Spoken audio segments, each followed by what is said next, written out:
चौकोनी कापड घेतलेला आहे, येलो आणि रेड दोन असे कापड घेतलेले आहे. तर आता आपण याच्यावर हे कापड एकमेकांवर ठेवून शिवून घेणार आहोत. एकमेकावर ठेवून घेतलं हे कापड शिवून घेऊया. हे कापड शिवून घेणार आहोत.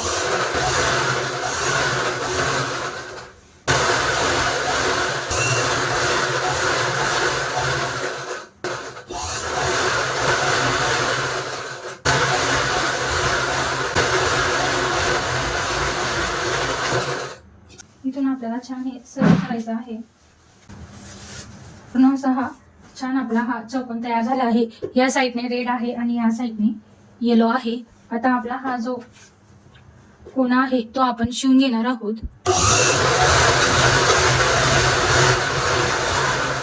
चौरंगाच्या मापाने आपण हे तयार करून घेतलं आहे. दोघा साईडने तुम्ही हे टाकू शकता. आता आपण याला झालर लावून घेणार आहोत. असं लांब हे ब्ल्यू कलरचं कापड घेतलेलं आहे. जेवढी तुमच्या चौरंगाची उंची असेल त्यानुसार तुम्ही कापड घेऊ शकता. छान अशी जवळ जवळ झालर तयार करून घेणार आहोत.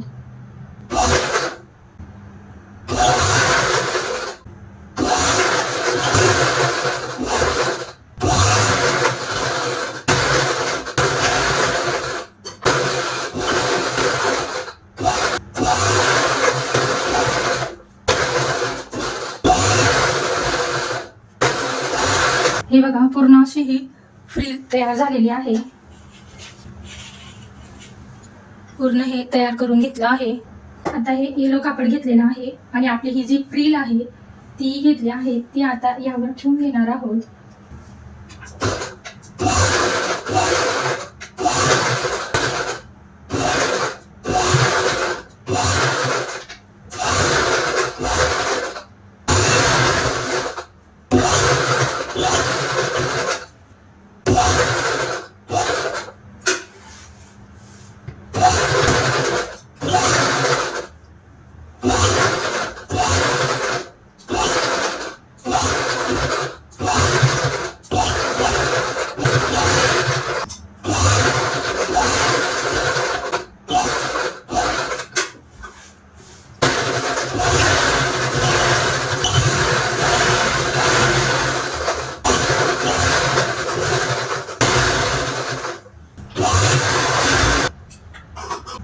ही जी झालर आहे मी आता इथं ही जॉईन करून घेत आहे.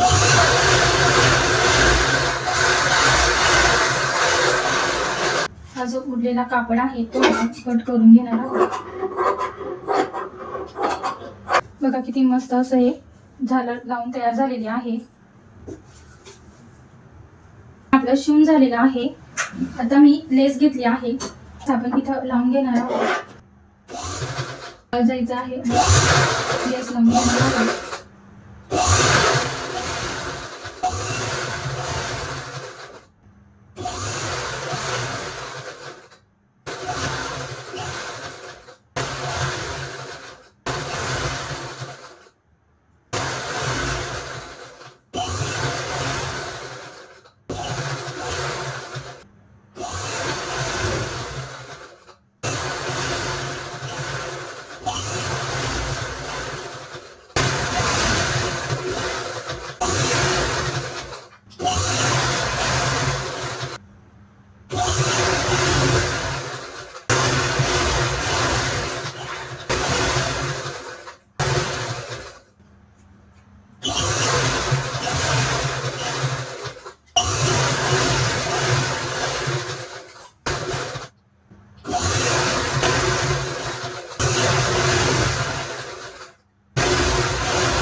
छान असा आपला हा चौरंग